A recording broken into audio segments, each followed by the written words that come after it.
Della Cruz. My guest today is author Carmen Rubin and her family. Her husband Lee is joining us in this segment. Just recently, as we said earlier, they were both at the ABC afternoon program, The Chew. Welcome, Lee. It's good to have you here, too. It's good to be here. Thank you. That must have been exciting, especially when the two of you danced. It was very exciting. She didn't know anything about it, so I finally was able to pull off a surprise on her. Yeah. You did that? I absolutely did. I didn't know. You must have loved that. Like the first time in his life, he's so proud of that. Yeah, and everybody else in the audience, they must have gotten a kick out of that. All a surprise to everyone except myself and the producer and the DJ. And the DJ. That's so great. He must be a romantic. He really is. Yes, he is. How long have you two been together and married?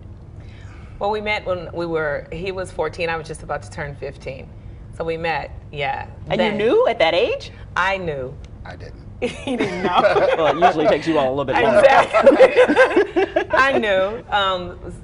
I met him and something said, "That's your husband." And I was in California, he was in New Jersey, and again, the letters to God brought me, somehow landed me in New Jersey and with him. So we've been married going on 18 years in July. Congratulations. Thank you. What is it about the two of you that complements each other well? You know, we've got some very similar skills. We're both very aggressive individuals, both from athletic backgrounds. As Ashanti said. Carmen is the planner of the family. She's definitely the planner of the family. I'm a bit more spontaneous, which is really code for me being a procrastinator. I wait until the last minute and then I become spontaneous. Really, is that atypical for dudes? Just kidding. So yeah, I mean, we just draw off each other's strengths and weaknesses. I know what he can do, he knows what I can do, and we work it that way. You know, we've known each other for a very, very long time, up close and personal, and we just kind of have found that place, and it works. You're both very busy. Sure. We know you're an author and a speaker. Lee, you too, author, speaker. Tell us about that. Yeah, I've been speaking for about 1.5 years professionally. I draw a lot of my material from my experience as a student athlete. Was fortunate enough to play football at Penn State. Was a 3-year starter and captain there, and really try to help organizations and individuals realize their full potential. So a lot of winning principles, and that's the title of my book, Win, Simple Insights to Help You Win the Game of Life. It's been out about 1 year and it's doing quite well, actually. I like the title. So what are the winning principles that you try to reinforce and underscore with people? You know, that's a great question. I think there's 3 things that are critical. Number 1 is being very self-aware. So I think winners have a very clear sense of identity. They know who they are. Secondly is winners set very specific and lofty goals. Goals that both stretch them and help them be very clear about where it is they're trying to go. And thirdly, probably the most important, is winners embrace adversity.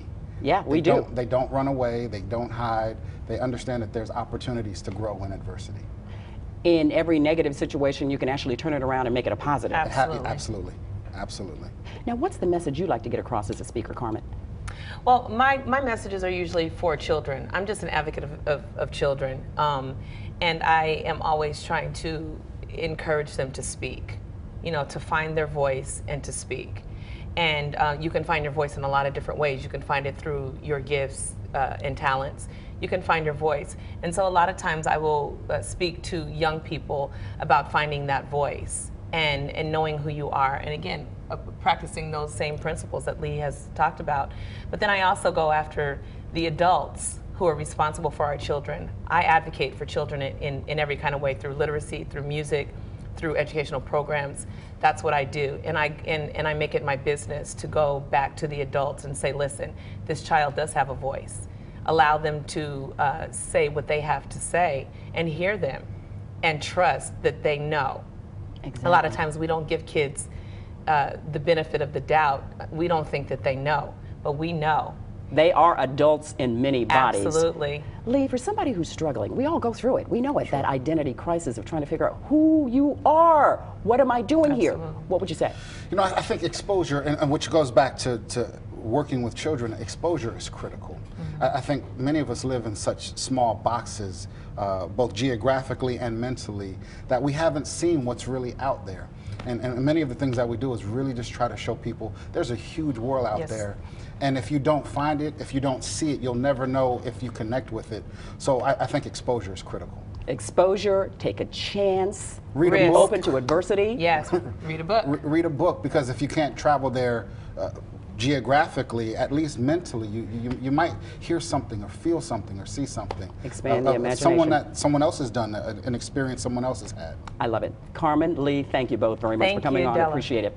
Next, I'll chat with Carmen and Lee's beautiful daughters. You will love them.